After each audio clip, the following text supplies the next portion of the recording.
Welcome back to Tanakh Yomi. Today's a Friday, so we're going to review the Parshat HaShavua, and we start from the very beginning. Bereishit, Sefer Bereishit, Parshat Bereishit, and we have over 5 prakim, 5 chapters that are in this Parsha. So let's give a basic overview of the Parsha. So, of course, the Parsha starts with the creation of the world. The first perek tells us what was created on every day. On the first day, it was the water, the light, the heavens, the land, and according to Rashi, which of course is according to Chazal, also the heavenly bodies, the planets and the ma'orot, what they're called, the lights of the heaven, right, was actually all created on the first day, but it wasn't yet put in place and finished until each subsequent day. So on the second day, it was Hashem created a rakia, which discerns, differentiates, separates between the mayim lamayim, the lower waters, and the upper waters, which we would call basically the sky.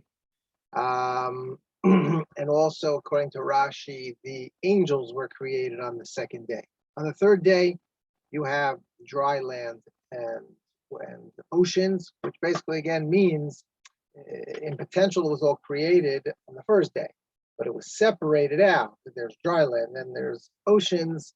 That was on the third day, and also grass and all types of vegetation and trees that give forth fruits was all created on the third day. The fourth day, that's when the heavenly bodies, planets, and the moon and the sun were all put in place where they belong. That was the fourth day. The fifth day is when the fish, the birds, and it also says specifically the taninim, the Leviathan, according to Rashi, the great whale, the great whatever you want to call it, Leviathan, which supposedly is going to be in the future. It's going to be revealed once again in the future. Anyway, that's on the fifth day. The sixth day is when animals and the creepy crawly things were all created. And of course, the pinnacle of creation was created on the sixth day. That is Adam and Chava. Adam, and then Chava was taken from him, as we'll see in a minute in the second chapter. The second chapter begins with the last part of creation, which is on the seventh day, God rested, which Rashi explains means that he really created something. He created Shabbat on that day. He created the concept of resting. And then in the second chapter, Pasuk Dal, it starts with Ela Toldot Hashemayim Ba'aretz B'hi Baram B'yom Asot Hashem Elokim Eretz V'Shamayim, and it really goes back over creation from a different perspective, in a different way, a little bit more detail. It says that there was the grass was waiting at the surface, but there was no man there yet, La Avodat Adama, and therefore Hashem created man. So again, he's just repeating what was already said in the first chapter. Now it says the more detail how he was created. He was created mina afar, from the dirt from the ground itself, and then God breathed into him life. And then it talks about Gan Eden, that Hashem made this beautiful this beautiful garden, Gan Eden, and there's all types of beautiful trees, etc. And it talks about the different rivers that sprouted forth, that came forth from Eden, the four rivers, Euphrates, the Dekel, and some other ones. And God then took man and put him into Gan Eden. And he commanded him one thing, just one thing, and that is you can eat all the different fruits, just cannot eat the Eitz Hadat Tov V'Hara. You cannot eat from that tree. And then God said, famously, Lo Tov Hayot Adam Levado, it's not good that man should be by himself. Therefore, as Selo Ezer Kenegdo, I will make him a Ezer Kenegdo, which Chazal say means a help against him, meaning she's either going to be a helpmate or against him. Why a person has to have a lot of zechuyot, a lot of mazal to get a good wife, and the wife also to get a good husband to match up properly. And then it says that Hashem, again, it repeats what it was in the first chapter, that Hashem made all the different animals and he brought them to Adam to see what he would call them. And he gave them names, but he was not able to find himself an Ezer Kenegdo, meaning first he thought, oh, maybe I'll, take one of the animals as my mate, but of course that didn't work. So Hashem put him to sleep and took out his rib, or however exactly we're going to explain it, and he created Chava, woman from him. That's why she's called Isha, because she comes from man. Isha, Ish. Hime Ish Lukach Hazot. Rashi says, I think it's Rashi that says that this is how we know that the world was created with Hebrew. And then the chapter 2 ends with right? Eventually a child leaves his parents and goes and clings to his wife and becomes like one basar by having children. And then it just mentions that they were naked and they weren't embarrassed because there was nothing to be embarrassed about at that time because they had not sinned. And then Eric Gimel speaks about the first sin, let's call it, not original sin, because we don't really believe in so much that concept. The snake, it says, was the most cunning of all the animals, and it went over to the woman and said, oh, look at all this delicious fruit, and she said, we're not allowed to eat from that tree, and he says, don't worry, you're not going to die. God just doesn't want you to eat from it, because then you'll be like a God. And the woman is enticed, and she eats from it, and she gives to her husband to eat from the tree also. And God then shows up in Gan Eden, and by the way, and the man and woman, Adam and Chava, notice that, realize that they are naked, and therefore they hide. And Hashem calls them and says, Ayeka, where are you? And Adam says, well, we hid because we were naked. And Hashem said, who told you you're naked? You must have eaten from the Eitz Hadat Tov Vara.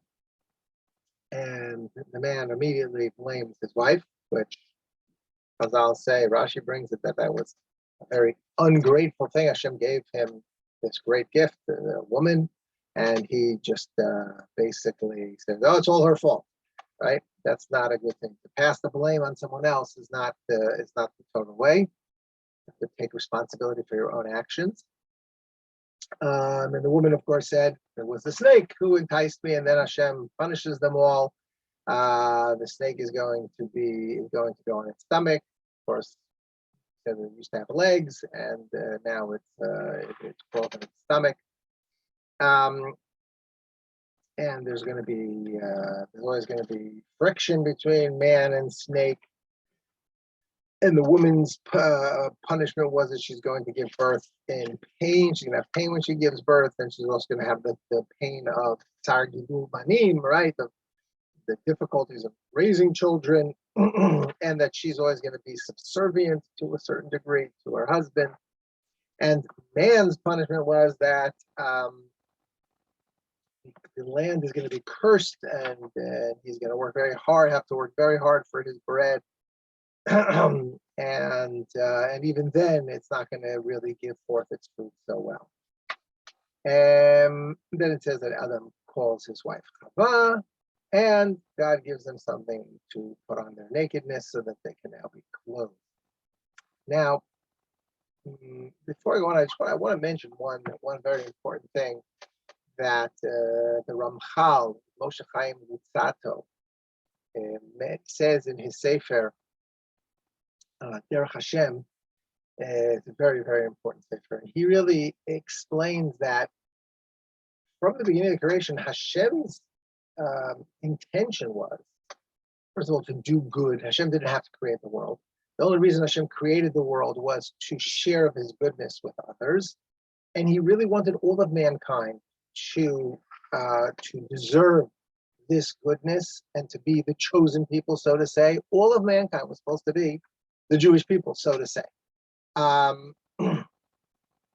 And this one mitzvah that he gave them, not to eat from the Eitz Hadat, was their one test. And once they would have passed that test and not eaten from that tree, they would have gotten more and more closer to HaKadosh Baruch Hu, because that is the ultimate good. Hashem wants to give the ultimate good, which is closeness to him. And they would have just gotten closer and closer to Hashem, and life would have been idyllic. But because of this sin, now the Yetzer Hara, snake was the Yetzer Hara. That was external. Now the Yetzer Hara became internal, became part of us. And we have to fight our way out of the muck, so to say, to just break even, so to say. And so life really changed tremendously. But my point was to explain that really the Jewish people was because mankind failed over and over and over again.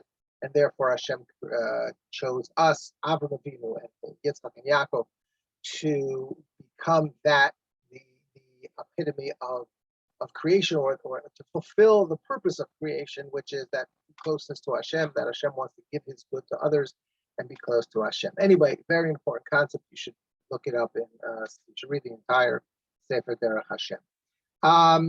So towards the end of Perek Gimel, Hashem basically banishes Adam and Chava from Gan Eden, and that's where we end Perek Gimel. Perek Daled is the very unfortunate story. Things just keep on getting worse and worse. Keep on, midardar.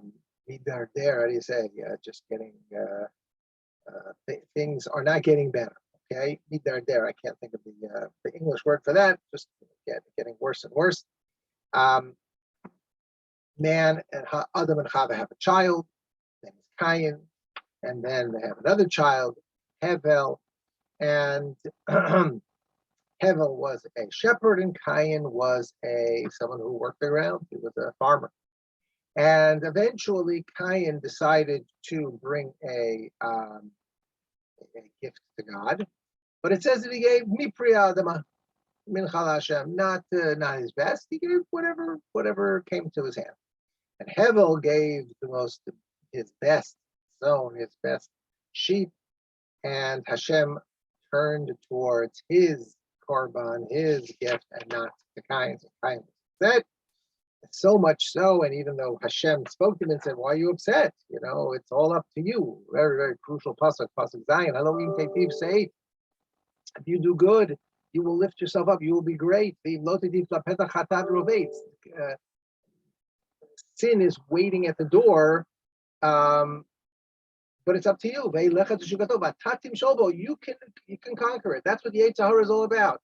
It's a test, and you can conquer it. And he was sort of telling him, I know you're upset, but don't go too far. Don't, just do tshuva and understand that there was something that wasn't perfect. You're a gift to me, and therefore you just have to work on it a little bit better. But he didn't listen, and he, of course, we know the story that he killed his brother Hevel, and Hashem says to him, what did you do? You're going to be more cursed, and he makes him nav and nad ba'aretz, to go around throughout the world, basically as not moving here and there, not having a permanent place, being a sort of what is it called? Like a Bedouin, going from place to place, staying in different places. And he complains, and Hashem said, because everyone's going to kill me, I have nothing to protect me, the animals are going to kill me. So Hashem gives him an oath, the famous oath Cain, and some kind of a sign on him so that everyone knows, or the animals know not to touch him. And then it talks about how Cain had many children, and By the way, an important point beforehand, that Hashem said to him, Kol Hore Kain Shiv'atayim Yukam, right? 7 times he will be taken vengeance upon. And so Cain has children, and it goes through the whole lineage. Basically, it is Cain had Chanoch, who had Irad, who had Mechuyael, who had Metushael, and then who had Lemech. And then there's a story about Lemech. Lemech had 2 wives, Zillah and Ada. and again, there's different versions in Rashi exactly what happened, but somehow Cain got his just desserts by his 7th generation, somebody being killed. But Cain, I think it was, right?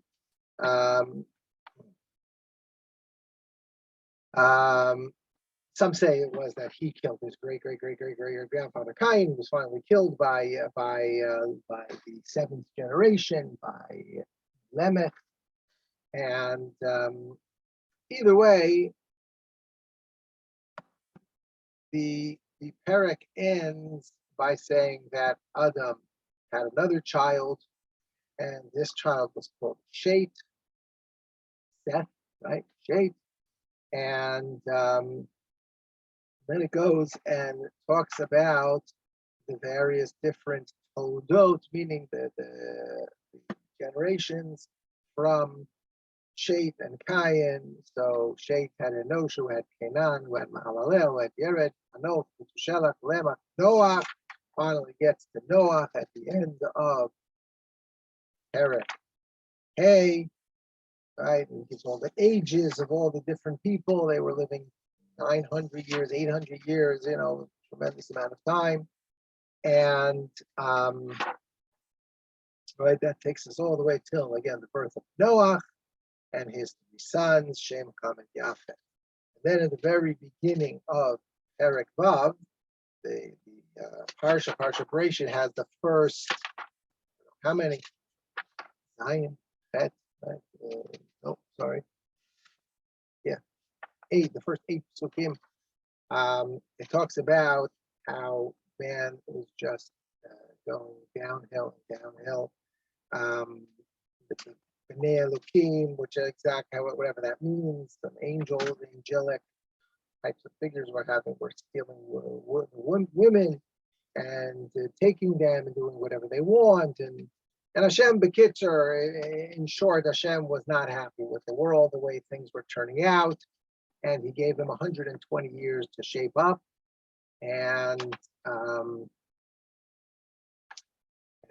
very end of the Parsha, Vayar Hashem ki ra'at Adam ba'aretz, I'm sorry, b'chol yetzer b'achshol dibo rak ra'a kol hayom, vayinachem Hashem ki yisat Adam ba'aretz. He sort of had a change of heart, so to say. Look at Rashi, what that means. Vayitatzev l'libo, he was upset, let's call it. Vayomer Hashem enchet Adam, therefore Hashem said, I'm going to destroy man, asher barati me'al pnei Adam, Adam abema, rivers, etc. I'm going to destroy all of creation. But the pasuk ends, the parsha ends, Noach matzachim b'nei Hashem. There was one person who found favor in the eyes of Hashem, and that was Noach. Okay, that's an overview of the parsha. Just 2 small ideas, just to give us something to say at the table. So we all know, of course, the first Rashi. I have to mention it. You can see it in my book, Eretz Yisrael Parsha. The first Rashi on the Chumash asks, why did the Torah start with Bereishit? It should have started with HaKodesh Elochem. Torah is not a history book. The Torah is a law book. It's the laws of the Torah, the 613 mitzvot. Why do you have to tell us the whole story of Bereishit and on all the Avot, Avram, Yitzchak, Yaakov, etc.? Just start from HaKodesh Elochem, Rosh Chodesh in Parshat Bo. So Rabbi Yitzchak famously says, she brings it, that it was all koch ma'asav v'yid la'amod ated lem nachalat goyim. It was all so we can have a claim to Eretz Yisrael. Because we say to the nations, claim that we took Eretz Yisrael. We just did this yesterday in Shoftim. We saw what Yiftach, how he answered the king of Ammon saying we didn't steal your land. It's not your land. It's our land. Hashem gave it to us. Well, the same thing here. That's exactly the messer. That's the message of this Rashi. It's telling us, or of all the Bereishit, really. It's telling us that God created the world. He can give whatever part of the world to whoever he wants. He originally gave it to the Canaanites, and then he took it away from them and gave it to us. That's it. That's the way we have to answer our enemies. We have to say, it's our land. God gave it to us. Period. Nothing more to discuss. And by the way, just you'll see in my article there in Eretz on the Parsha, that this proof is not for the Goyim. The Goyim are not going to listen to us if we say, hey, it says in the Torah, God created the world, so it's ours, leave us alone. They're not going to listen to that. It's Koach Ma'asav V'Gid La'amo. It's the nation of Israel has to know. We have to know that we have the rights to Eretz Yisrael. Once we're confident in that, we will be able to stand strong and stand against the nations who are trying to steal the land from us. That's one idea. And another idea I wanted to quickly share is from the Sefer Parsha by Rabbi Eliyahu Kitov, where he points out that there are many things that are called the Drashim that talk about different things that are called Bereishit. That Bereishit, that Hashem created the world for Bereishit. And what are those things? They are Torah, Avraham, Yisrael, the Jewish people, Chala, Bikurim, and Maasrot, Korbanot, and the Beit HaMikdash, and then finally, Yirat Chet. So he says, he puts this all together in a beautiful way, and he says, listen, the whole purpose of creation was for Torah, right? People mistakenly think that the world, the world's created, and there's all these physical realities, and therefore Hashem created a Torah to match the physical realities and say, what happens if an ox gores a cow and kills it, so who has to pay what? No, it's the exact opposite. First, the Torah was written. The Torah was written 970 something generations before the world was created, and what happened is, Hashem first looked in the Torah and said, it says in the Torah something about an ox goring a cow. That means I have to create on this world, in the physical world, something that makes sense according to that, something that fits that. And therefore, the whole purpose of creation was for Torah. Torah is the blueprint of the world. Torah is what the world is all about. The only reason the world is created. And what does that do with Chala Bikurim Masrot? So that's somebody a person who gives the gifts that he's supposed to give from his produce, he is sacrificing a lot. So someone who does that is showing that he understands that this world is created for a purpose, and it's not just for me to get rich.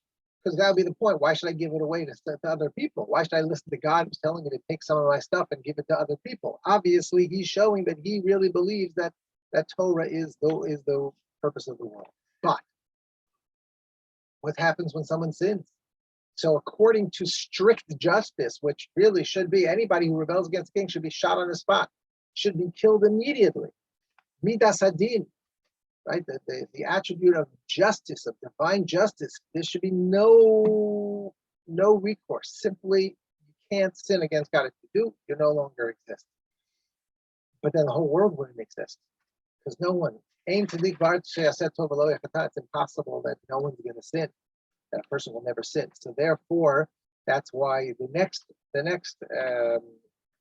thing, that concept that's called Bereishit, is korbanot, or the Beit HaMikdash, which is the korbanot were there to bring an atonement. When a person brings a korban, it's as if all these terrible judgments that are supposed to happen to him are happening to the korban. That's what the Ramban explains it in Vayikra. So this is basically, it's tshuva. Hashem created the world Bereishit, meaning with korbanot, i.e. tshuva, so that the world can continue existing. This is something that's necessary for the world to exist. There has to be this concept of being able to atone for your sin, or midat harachamim, that Hashem has mercy. Hashem gives us some other way to make up for our misdeeds. You'll say that's great when there's a Beit HaMikdash, so we can bring a korban. What about today? We don't have it. So that's the last thing that he Tov brings that is called a Reshit, and that is Yirat. Because now that we don't have the Beit HaMikdash, the only thing that can protect us and keep us on track with what is really important in life is Yirat Chet. We have to have Yirat Shammai, Reshit Chachma, Yirat Hashem. That's what Reshit, right? Bereishit, Reshit Chachma, Yirat Hashem. Yirat Hashem is what we need. We have to always constantly remember that Hashem is looking over us, and Hashem is in charge of this world, and we have to do the will of Hashem. Simple as that. And then we won't come to sin, or at least not a serious sin. And that way the world will continue existing. That's what it means that all these things are Bereishit. Hashem created the world with Reshit for the sake of Torah, Abraham, and Yisrael. I skipped that, I forgot, because the whole world was not living up to the ideals of Torah, like I said before, that Hashem created the world for. So therefore, when Abraham started, his journey and went in the ways of Hashem, that showed that now I have somebody at least to fulfill the purpose of creation for him, like I said before. And then we have to think about sin and et cetera, and Yirat Chet, and that's why that's what the world needs in order to exist. Thank you, and we'll see you on Sunday, and we'll continue with